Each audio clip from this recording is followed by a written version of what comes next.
Hey, thanks for making it to Veterans Info Tap. I'm glad you made it.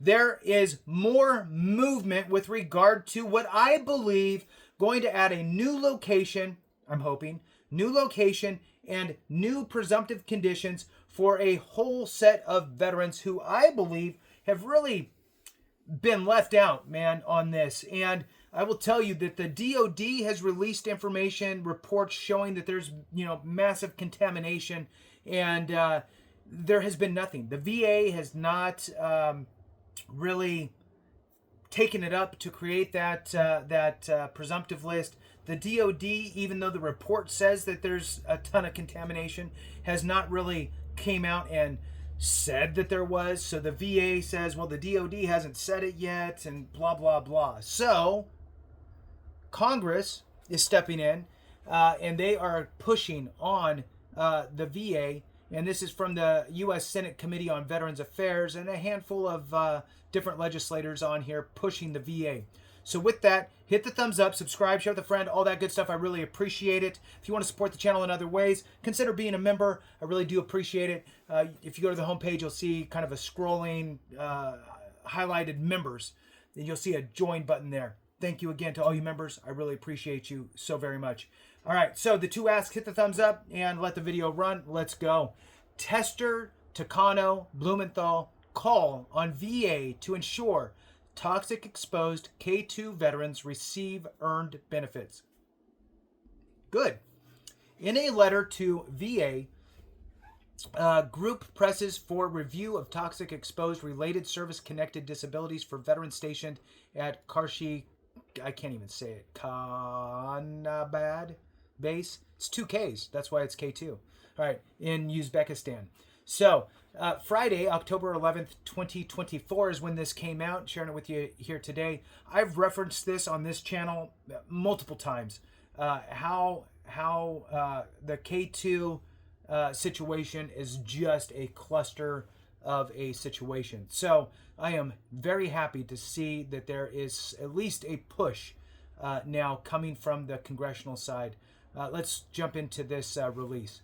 Continuing their oversight of the implementation of the PACT Act, Senate Veterans Affairs Committee Chairman John Tester, House Veterans Affairs Committee Ranking Member Mark Takano, and U.S. Senator Richard Blumenthal are calling on the Department of Veterans Affairs to use authorities granted to VA by the PACT Act to ensure veterans who served at K2 Air Base in Uzbekistan receive the benefits they have earned. Now, what I'm assuming that they're talking about here is in the PACT Act, there was also provisions in there that allowed the VA to now essentially create presumptive lists. Now, they got to go through all the footwork, but they could do it all internally. They don't have to reach out. It cut a lot of the red tape out of creating a presumptive list.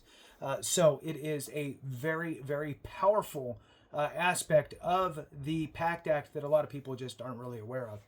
But that is probably one of the most important pieces of that piece of legislation. All right. The members requested VA utilize the framework for establishing... Oh, see, here we are. So let me start that over. The members requested VA utilize the framework for establishing presumptive conditions established by the PACT Act to evaluate the impact of radiation exposure on veterans who served at K2. Since being signed into law in 2022, VA has used authorities under the PACT Act to expand presumptive service connections for several groups of toxic exposed veterans. There is a quotation here. Toxic exposed veterans have waited decades to receive the benefits and recognition the PACT Act provides, and we appreciate VA's efforts to implement the largest expansion of VA healthcare and benefits in decades, the lawmakers wrote in the letter to VA Secretary Dennis McDonough. Particularly important is VA's use of the framework for establishing additional presumptive conditions not included in the PACT Act. Congress included this framework in the law because it acknowledged the PACT Act could not expand VA benefits to every incident or circumstance of military toxic exposure. In August, the department announced it would expand access to disability benefits for veterans who served at K2 after September 11, 2001. by including Gulf War illness in its list of presumptive conditions for those who served at the base. Okay, so there is that one. So, Gulf War illness is listed as a presumptive condition for those that served at K2 after September 11th, 2001. The lawmakers continued, veterans who served in K2 or at K2 are suffering from adverse health conditions at high rates. That is why Congress included Uzbekistan in the list of locations where veterans are presumed to be exposed to hazardous toxic agents. VA has also taken steps to improve health care and benefits for K2 veterans. It has come to our attention, however, that these veterans were likely exposed to radiation. Yes. Underscore, and again, this report, or there has been at least a report that has been unclassified, declassified, whatever, that talked about just massive amounts of uranium deposits there, and way more, I don't know if lethal is the right word, way more toxic than just in its standard state, right? It was enriched or what have you and made it much, much more dangerous and impactful. So that report came out. I still believe that the DOD has not really come out and say, like, this is one of the bases that we consider to be on this dirty list. And I think that the VA is utilizing that as a way to circumvent some of its responsibilities, to be frank. All right, moving on. Underscoring the additional need for the department to use PACT Act authorities to expand coverage to veterans exposed to radiation at K2, the lawmakers concluded these veterans were among the first service members deployed in our nation's war on terror and went to war with the promise that we would take care of them if they were harmed or injured by their experiences.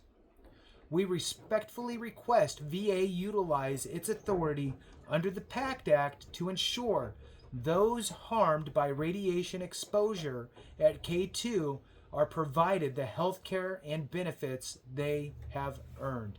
And I agree. The VA should step on it.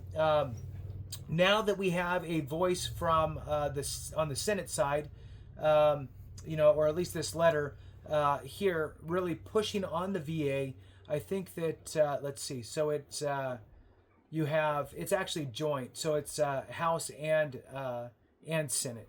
So it's a joint letter between the House and the Senate. Now, what I would suggest is reach out to your congressional member and share this information with them and tell them that you want them to push on the VA as well, right? The more pressure, the more likely we can get something done. My thought is, again, that if the DOD acknowledges that, yes, in fact, there was extremely high levels of uranium and whatever else there, then that would allow the VA to move forward more easily. But again, the VA does have the power to create a presumptive list, and they should absolutely be working on that for those exposed to uranium and any other aspects of being at K2. So with that, thanks so much for watching. I appreciate you. Have a great one. And remember, if we don't take care of each other, something went wrong.